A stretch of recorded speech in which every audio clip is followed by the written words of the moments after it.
बड़ी खबर आपको बता दें, अमित शाह ने संभाल लिया है दिल्ली चुनाव का मोर्चा। जी हां, बिल्कुल सही सुन रहे हैं आप। गृह मंत्री अमित शाह ने दिल्ली में होने वाले चुनाव का पूरा मोर्चा संभाल लिया है। झुग्गी प्रधानों के साथ बैठक करेंगे अमित शाह। केंद्र सरकार की योजनाओं के बारे में देंगे जानकारी। दिल्ली चुनाव को लेकर बीजेपी ने तैयारी तेज कर दी है। बीजेपी शहरी मतदाताओं के साथ साथ झुग्गी बस्तियों में रहने वाले मतदाताओं पर भी ध्यान दे रहा है। पार्टी झुग्गी बस्तियों में अपना प्रभाव बढ़ा रही है। आज शाम झुग्गी प्रधानों के साथ बैठक वो करेंगे।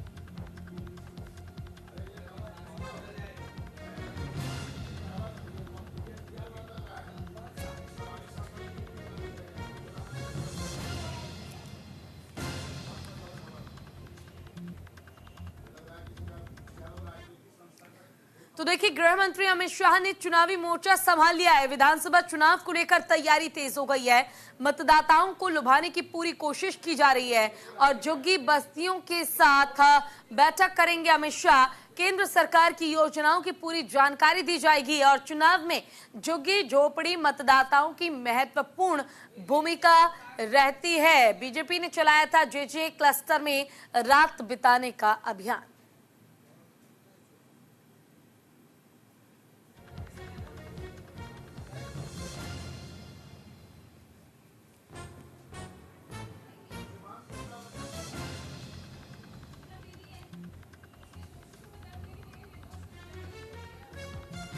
तो देखिए, गृह मंत्री अमित शाह जो कि बीजेपी के लिए चुनावी मोर्चा संभालते नजर आ रहे हैं।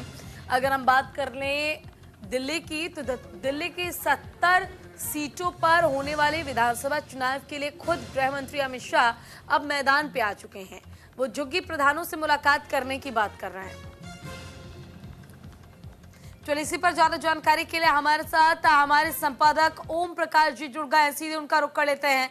देखिए ओम प्रकाश जी, जिस तरह से दिल्ली में चुनाव होने हैं और चुनाव से पहले जो चुनावी मोर्चा है वो गृह मंत्री अमित शाह ने अपने हाथों संभाल लिया है और अब प्लान तैयार किया गया है कि झुग्गी झोपड़ियों के जो प्रधान है उनसे मुलाकात की जाए, योजनाओं की जानकारी दी जाए, क्योंकि उनकी अपनी एक बहुत बड़ी भूमिका है। क्या ये पूरा प्लान बीजेपी का है, जरा समझाइए मुझे।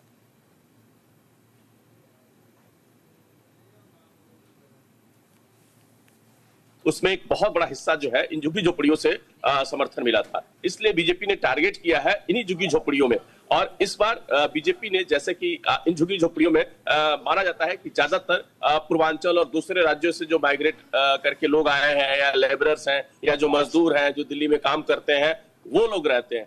तो कहीं ना कहीं बीजेपी उस वर्ग को अब टारगेट कर रही है जो पिछले चुनाव में उनसे छूट गए थे। और आज जो बैठक हो रही है अमित शाह, केंद्रीय गृह मंत्री अमित शाह जवाहरलाल नेहरू स्टेडियम में 3000 प्रतिनिधियों के साथ बैठक करेंगे आज शाम और उनसे उनकी समस्याओं के बारे में बात करेंगे, उनसे चुनाव की रणनीति साझा करेंगे, बीजेपी के जो स्कीम्स हैं उनकी बात करेंगे।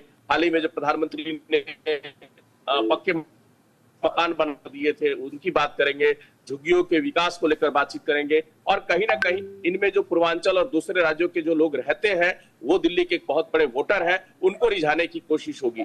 और इसके अलावा जो बीजेपी के सांसद हैं या नेता हैं या विधायक हैं या दूसरे राज्यों से जो प्रचार करने के लिए आए हैं कि लोग, वो भी जो है सप्ताह में एक दिन झुग्गी झोपड़ियों में बिताएंगे, उनकी समस्याएं समझेंगे, उनके जो प्रॉब्लम्स और जो उनके इश्यूज हैं उनसे बातचीत करेंगे, ताकि चुनाव में ज्यादा से ज्यादा लोग जो है झुग्गी झोपड़ी में जो रहते हैं वो बीजेपी को वोट करें। करीब करीब दिल्ली में 675 झुग्गी झोपड़ियां हैं जिनके विकास की बात बीजेपी करती रही है, इनको रेगुलराइज करने की बात करती रही है, लेकिन वो सिर्फ कागजों में है, अभी तक वो जमीनी हकीकत में तब्दील नहीं हुआ है। इसलिए अमित शाह खुद जो है इसकी शुरुआत कर रहे हैं आज जवाहरलाल नेहरू स्टेडियम में बैठक करके और उम्मीद की जा रही है कि एक बहुत बड़े चंक को वो रिझाने की कोशिश करेंगे। बिल्कुल, लेकिन ओम प्रकाश जी, क्या जो लोगों को रिझाने की कोशिश करने की बात की जा रही है, तो ऐसा तो है नहीं, आम आदमी पार्टी भी अपनी तरफ से हर संभव कोशिश कर रही है दिल्ली की जनता के बीच दोबारा से भरोसा जीत पाने का। और जब हम अरविंद केजरीवाल की बात करते हैं तो उन्होंने साफ कहा भी है कि आम आदमी पार्टी का सीधा टक्कर बीजेपी से है। तो बीजेपी अगर एक एक कर हर मुद्दे को भुनाने के साथ हर एक वर्ग को साधने की कोशिश कर रही है, तो दूसरी तरफ आम आदमी पार्टी भी कोशिशों से परे नहीं हट रही है। तो क्या बीजेपी का ये जो प्लान है 27 साल के इंतजार को कुछ कम कर पाएगी? नहीं, देखिए, बीजेपी की जो कोशिश है और जो अमित शाह कोशिश करेंगे, जो केंद्रीय स्कीम जो है कैसे वो दिल्ली के लोगों को फायदा मिले, चाहे वो हेल्थ के स्कीम आयुष्मान भारत जो दिल्ली में लागू नहीं है योजना है उसकी बात करेंगे। उसके अलावा जो फ्री फूड प्रोग्राम जो है, प्रधानमंत्री जो जन कल्याण योजना है, प्रधानमंत्री आवास योजना है, या फिर जो राशन देने की बात है, या जो रेहड़ी पटरी के लिए जो लोन देने की बात है, या बहुत सारे जो ऐसे सेंटर के स्कीम है जो दिल्ली में प्रभावी तरीके से लागू नहीं हो पा रहे हैं। तो अमित शाह यही समझाएंगे कि देखिए, दिल्ली में केजरीवाल की सरकार होने के कारण आपको जो दूसरे राज्यों में गरीबों के कल्याण के लिए जो योजनाएं चल रही हैं उसका फायदा दिल्ली में लोगों को नहीं मिल रहा है। अगर दिल्ली में बीजेपी की सरकार बनती है तो सीधा फायदा यहाँ के लोगों को होगा। जो केंद्र की जितने भी स्कीम है वो उनका फायदा सीधे दिल्ली को मिलेगा। इसके अलावा दिल्ली सरकार जब बनेगी बीजेपी की, वो इन स्कीम्स को प्रभावी तरीके से लागू करने के लिए कोशिश करेगी। तो निश्चित तौर पे जो मिसिंग कड़ी है, आम आदमी पार्टी जैसे फ्री बिजली, फ्री पानी की जो बात करती है या उसके नाम पे जो उसको वोट मिले हैं, उसी के काट में अमित शाह ये कोशिश करेंगे कि केंद्र की जो योजनाएं हैं जिनको दिल्ली में लागू नहीं किया गया है, दिल्ली में जिनका फायदा नहीं लोगों को मिल पा रहा है, उसको लेकर उनसे बातचीत करेंगे कि आप हमें वोट दीजिए। अगर बीजेपी की सरकार बनती है तो इन योजनाओं को प्रभावी तरीके से दिल्ली में लागू किया जाए। यानी कहा जा सकता है कि योजनाओं के आधार पर दिल्ली की जनता को लुभाने की कोशिश की जाएगी बीजेपी की ओर से। अब दिल्ली की जनता किस ओर झुकती है ये तो वक्त बताएगा और 5 फरवरी को ये भी पता चल जाएगा। फिलहाल बहुत बहुत